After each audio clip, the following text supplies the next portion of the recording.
خبر شامل کرتے ہیں شداد پور سے سید عثمان علی کی رپورٹ کے مطابق محکمہ صحت کی جانب سے یونین کونسل یوسی سومار فقیر ہنگورو میں خسرہ کے مہلک مرض سے بچوں کو محفوظ بنانے کے لیے ایک 12 روزہ کامیاب ویکسینیشن مہم چلائی گئی۔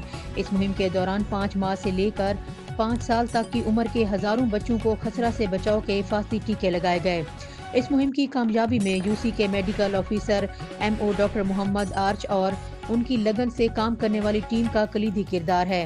ٹیم میں ویکسینیٹر ابو ہریرہ، اسسٹنٹ حذیفہ، ایوب، حنیفہ اور منور طلحانی شامل تھے، جنہوں نے گھر گھر جا کر بچوں کو ویکسین فراہم کی۔ اور ویکسینیٹر ابو ہریرہ نے میڈیا سے گفتگو کرتے ہوئے بتایا کہ محکمہ صحت نے خسرہ کے پھیلاؤ کو روکنے کے لیے جنگی بنیادوں پر اقدامات کیے ہیں اور یوسی سطح پر ویکسینیشن کا عمل تسلسل سے جاری رہے گا۔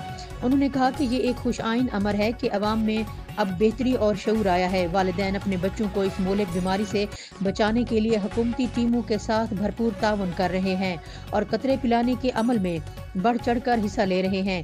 اس کامیاب مہم نے ثابت کر دیا کہ صحت عامہ کے اہداف کو اجتماعی کوششوں اور عوام کے تعاون سے حاصل کیا جا سکتا ہے۔